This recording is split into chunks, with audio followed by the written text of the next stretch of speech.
Line of Duty. Just to go on about Gary's, different theories on different shows. In defence of Gary, I hate this podcast other already. other reviewers did think that Roz had killed Tim, so he's not on his own in that. Luke, you don't think that Roz killed Tim.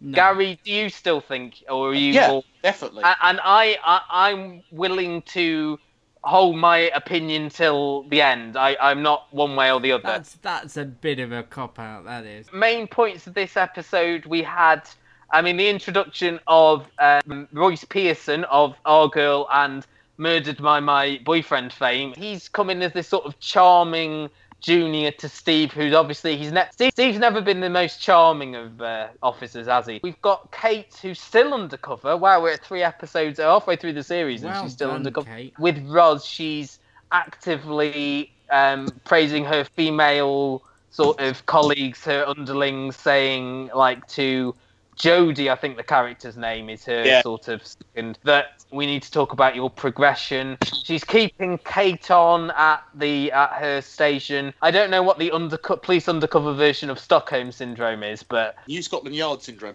Yeah, she's sort of falling under Roz's spell to an extent, isn't she? And well, you're not really sure, but you're certainly being led that way, I would agree. And that's why I want to keep an open mind a bit about Roz, because I'm sort of in between where you and Gary are. Also here, the implication that Hannah Reznikova, who was in the burning house at the first episode, they're trying to almost set her up for Tim's murder. She's been exposed working as a prostitute on the side and at least had sex with Tim once.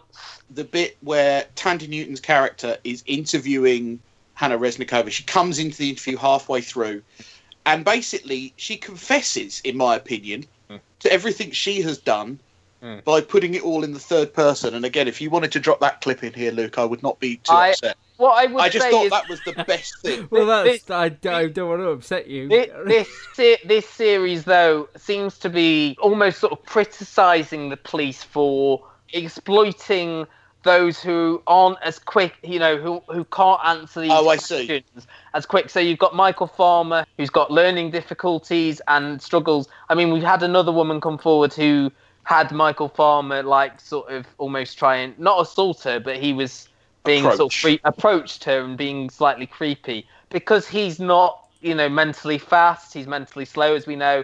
They can exploit him. Hannah Reznikova doesn't have that good a grasp of English. She's an Eastern European immigrant who's struggling to get.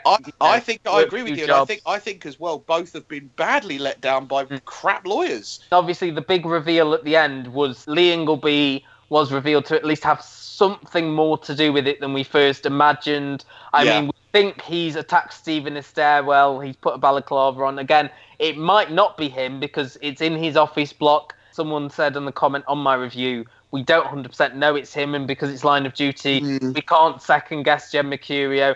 But his car was seen near the night on Tim Highfield. We know that both Roz and Nick, they were both out because the kids wanted to order pizza. You've got the big moments and the intricacies, and it's those intricate themes that I enjoy more. I just think both of you, what do you think? We're halfway through now. What are your feelings? And it was still one of the best dramas of the year by far. I don't know whether we've seen the end of Martin Constant. Jed Mercurio could do it. He's got form for this sort of thing. What I think is that he will be incapacitated, and that's why they've introduced Royce. I agree with that. Jed Mercurio, unlike Chris Chibnall, has got no qualms about killing off whoever he wants. We already know there's a fifth. We already know there's a fifth series on the. But I think. Because, obviously he killed off Keeley Hawes and Craig Parkinson, but I don't think Line of Duty can survive without I think that trio of characters is the heart of it. He killed off his only main star character in Series 1. The only guy that anybody had ever heard of before. You had that Lenny James. You had that backbone though of these three characters, and I think I don't think I'd like to see Royce Pearson with Vicky McClure in those underpass conversations. It's the chemistry now that they've established. And I get what you're saying about Lenny James in Series 1, but he was the name that drew people in. By the end of the series, Jed Mercurio was using Lenny James to let you in, to then built up other people. I agree with that. To get you to root for Steve and Kate, and to a lesser extent Ted Hastings. So maybe he could kill off Ted Hastings and it would still work. But I don't think without Steve and Kate both it would be interesting to see somebody come in and well, I'd like to see it for a Ted couple of Hastings episodes, role, you know, so, and if Steve is incapacitated in hospital, it would be interesting to see chemistry for a couple of episodes. But long term, I don't think it could survive. But surely, if he is, then that puts Nick Huntley immediately in the frame because they know that's where Steve was going. They'd already brought up the suspicions about Nick Huntley because they were trying to ring him to tell him to get out of there at the time. Personally, I think it was Nick Huntley, but he was vociferously defending his wife. Do we think that Roz knows about it? Is the big question, I suppose. Well, and that's the thing. Another question is, who was he ringing on his mobile phone? Yeah, that's what I was going to say. See, I think they showed you their hand a little bit. I don't think anybody by that name exists. I think that's his number for his wife when he doesn't want to be traced. I think he's more clever because do you remember that she was saying they've all got 2 phones, haven't they? So yeah. that's when he first was visited by Steve, he was going to ring her phone. You saw him click through to her number and then very quickly changed and scrolled down and dialed another number, but spoke to her. Those underpass conversations, they can't lose those. They're great. They're all right, mate. Just the delivery of every line in this. I think as well that this series, I think we've missed a little bit the interviews. We've only had the one at the moment, really. The sort of the point I'm going to make. So, because I think the interview with Hannah Reznikova's character is a bit to me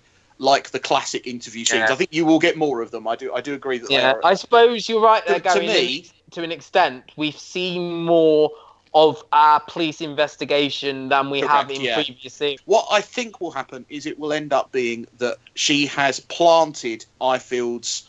I think it turns out that she will have made the link between Hannah Reznikova and Tim Ifield. And has Ifield got 2 phones? Because she's got 2 phones. She's got 2 phones. I'm not sure. The thing that I like is that I think it would end up being that she's killed him and that she's the one that's been planting evidence. Okay.